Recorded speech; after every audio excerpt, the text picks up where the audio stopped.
Hi, Dr. Martin. It's a pleasure to meet you, and thank you so much for your very kind words about my writing. Um, um, yeah, I knew it was going to be too broad of a subject because that's normally how it starts for me when I start doing my research papers, and I start with a very broad general statement, which would be the evolution of romance tropes, which is frankly an underrated um, romance genre.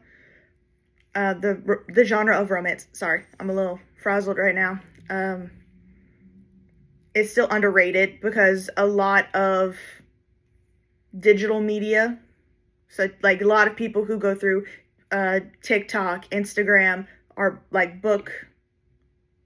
Is it Bookstagram?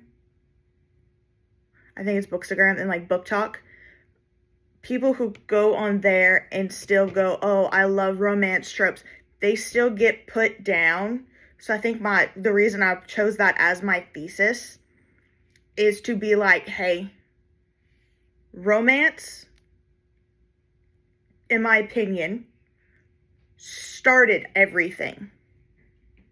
Because I've been doing a little more research. Sonnets and poems were the original romance works. If there was no romance works, we would not be having Shakespeare. And as much as it pains me to say this, we would not have popular works of Romeo and Juliet written by Shakespeare, because personal opinion, detest Romeo and Juliet. Made no sense to me. The Tempest is very nice.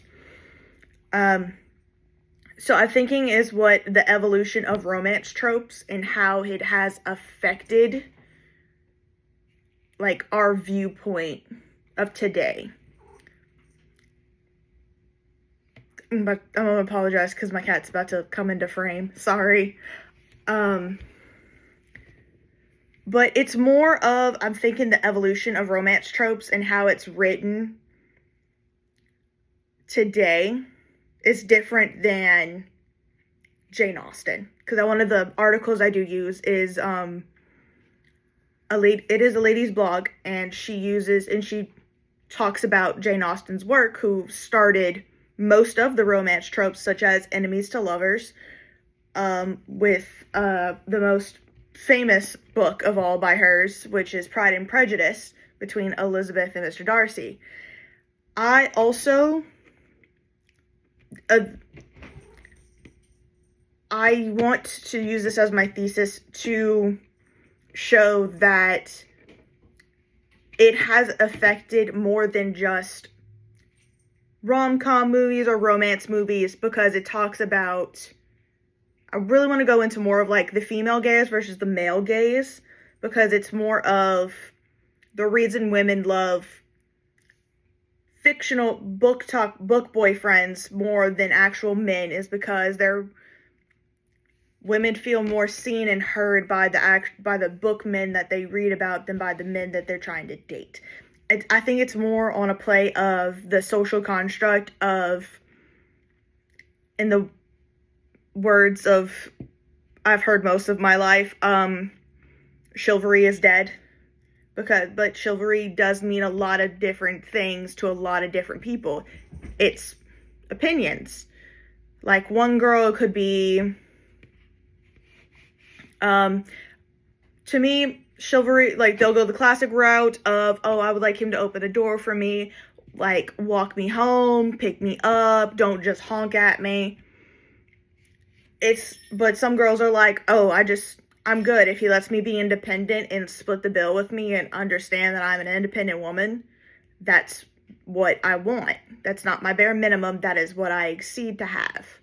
Like, it's more of how the romance tropes now have affected the way that women today, and I'm assuming women when they first were coming out, when the first Jane Austens and William Shakespeare's were out looked at men differently because they're like, that's different.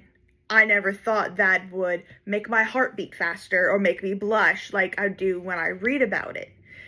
It's more of like I want to kind of experiment with the social construct that it, like the construct it has on society today. It's more of a society thing. Again, thank you for the very kind words, and I know I rambled in this, and I apologize now. So sorry. I look forward to hearing more communication from you regarding my thesis. Thank you so much. Have a good night or morning, day.